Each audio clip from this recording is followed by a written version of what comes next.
Dahulu kala, di zaman kegelapan masih menyelimuti diri yang lugu ini, saya sering mencemooh ketika ada perilisan smartphone yang spesifikasinya dibuat tinggi hanya demi mengejar angka terbesar. Karena saya termasuk tipe yang percaya, ada batas di mana indera manusia tak lagi bisa merasakan perbedaannya. Semisal layar 2K dan 4K untuk smartphone. Termasuk juga saat ada yang merilis ponsel dengan RAM 6GB, tetapi secara default baru 4GB saja maksimal yang bisa diutilisasi. Lah, terus RAM 6GB buat apa? Main Onet. Rasanya RAM 6GB masih overkill pada saat itu.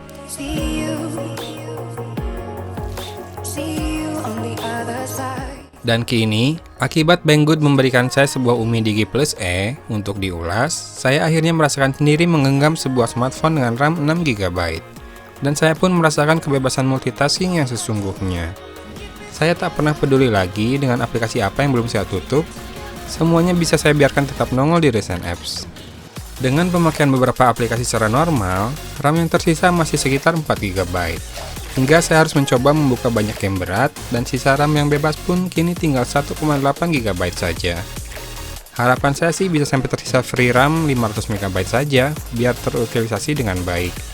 Kalau RAM besar tapi sisanya juga besar terus, jadinya mubazir dong. Banyak sekali pengguna smartphone pemula yang salah kaprah akan hal ini.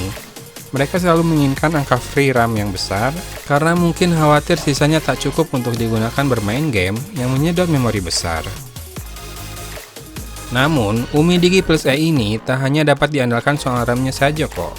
Mengusung prosesor MediaTek Helio P20, performa keseluruhan dari ponsel ini sangat cukup untuk mentenagai semua kegiatan saya di atas sebuah smartphone. Helio P20 ini sudah menggunakan proses fabrikasi 16 nanometer, sehingga walau mampu menghasilkan skor benchmark yang lebih besar dari P10, namun tetap bisa sama hematnya. Dengan pemakaian ala saya yang sehari rata-rata hanya menghasilkan screen on time 3-4 jam saja, pemakaian baterainya dapat bertahan menembus sehari semalam, tepatnya sekitar 30 jam. Kabar baiknya adalah, Umi Digi Plus E juga sudah mendukung fast charging, terlihat dari kepala charger bawaannya yang mampu beroperasi pada tegangan 5, 9, dan 12 volt. Sehingga pengisian daya baterainya yang berkapasitas 4000 mAh ini dapat berlangsung cukup cepat. Oh iya, portnya sudah menggunakan USB Type-C loh. Harus saya akui, ada yang terasa inferior pada smartphone ini. Dan ini adalah sebuah kewajaran, mengingat ini adalah smartphone dengan RAM 6GB yang mungkin termurah yang bisa ditemukan di pasaran global. Adalah feels dari bahan yang digunakan pada ponsel ini yang terasa tak istimewa. Bagian back cover metalnya jelas bukan yang paling solid yang pernah saya genggam. Tak hanya itu, frame metal di sekeliling pinggiran ponsel ini terasa cheap dan kurang halus finishingnya, mengingatkan saya akan frame yang dimiliki iPhone S7 dulu. Beralih ke sisi depan, saya yakin Anda takkan bisa menebak smartphone apa ini jika melihatnya dalam keadaan layar padam. Ya, tak ada logo brand Umi atau Umi Digi di sini, dan juga tidak ada sesuatu yang khas yang dapat membuat kita mampu membedakannya dari smartphone lain dengan desain sejenis. Semisal Meizu M5 yang kemarin saya coba. Dan, karena mirip dengan Meizu M5 yang saya nilai cantik, maka predikat cantik pun bisa kita berikan kepada ponsel ini.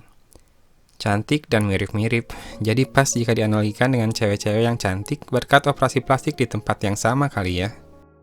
Layar Umi Digi Plus E sendiri memiliki kualitas yang baik, warna yang cukup vibrant, tidak pudar atau wash out, sudut pandang luas serta kerapatan yang tentunya sangat cukup, berkat resolusi Full HD pada dimensinya yang 5,5 inci. Nah, berbicara soal ukuran fisik layarnya, meskipun berdiagonal 5,5 inci, tetapi saya merasa cukup nyaman menggenggamnya, tak seperti saat menggenggam BlackBerry Aurora dan Zux Z1 yang sempat saya miliki. Bezel pinggirnya memang cukup tipis, tetapi masih cukup untuk space jari kita melakukan swiping dari pinggiran layarnya. Meski tak se-vivid layar Xiaomi Mi 5 dan kawan-kawan, saya kira layar dari Umi Digi Plus E ini patut dikategorikan sebagai layar yang baik.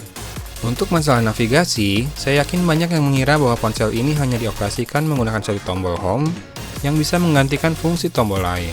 Nyatanya tidak. Di sebelah kiri dan kanan tombol home sebetulnya terdapat tombol menu dan back yang walau dapat disentuh, tetapi anehnya tak memiliki indikator apa-apa. Saya yang lebih menyukai konfigurasi tombol recent apps daripada tombol menu, akhirnya memutuskan menggunakan on-screen navigation saja. Untungnya Umi Digi Plus E mengakomodasi hal ini, sehingga meninggalkan tombol fisik sebagai fingerprint scanner saja. Pemindaian sidik jari sebetulnya dapat terjadi dengan cepat dan hanya perlu menempelkan jari tanpa menekan tombol home ini. Namun pada beberapa kesempatan, saya harus menempelkan jari saya dengan sedikit penekanan agar proses pemindaian dapat berhasil dengan akurat.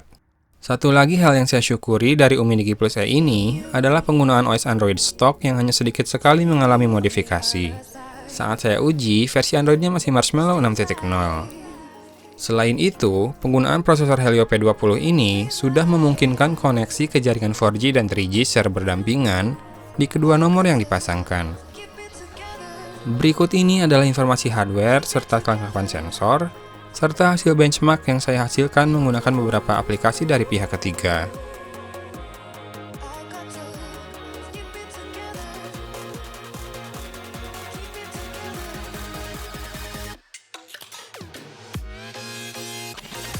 Dalam kondisi cukup cahaya, kamera Umi Digi Plus E ini terlihat mempesona hasilnya.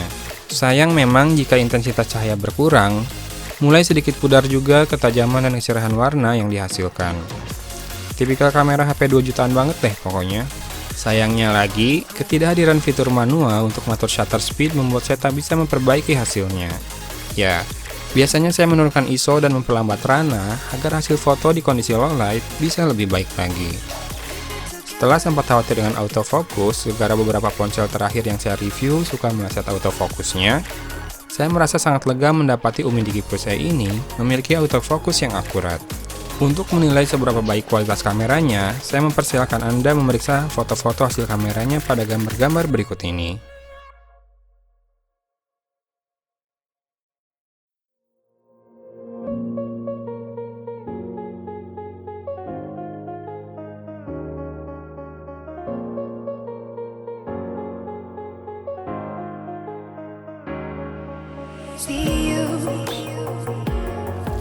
See you on the other side. Stays light, stays light. I got to keep it together, keep it together. Berikut ini adalah kelebihan Umi Digi Plus E menurut penilaian saya. Pertama tentunya spesifikasi jeroan yang ekstrim dibandingkan harganya. Kemudian layar yang terbilang baik serta cukup hemat konsumsi dayanya. Autofocus kamera yang cepat dan akurat serta OS stok Android dan bisa menggunakan on-screen navigation. Sudah support fast charging, bisa 4G di SIM card pertama dan 3G di SIM card kedua. Sementara, kekurangan Umi Digi Plus E menurut saya adalah hasil kamera pada kondisi low light yang noisy dan agak pucat, setara dengan smartphone kelas menengah lainnya yang kurang bisa diandalkan. Finishing yang kurang halus serta material yang tak terasa premium. Penggunaan hybrid slot, meskipun rasanya tidak terlalu masalah karena memori internalnya sudah lega. Fingerprint scannernya kadang perlu ditekan agar lebih akurat. Dan yang terakhir, smartphone ini tidak tersedia di Indonesia. Kamu bisa membelinya di banggood.com pada link yang saya sediakan di deskripsi. Ada kode kupon juga untuk diskon loh.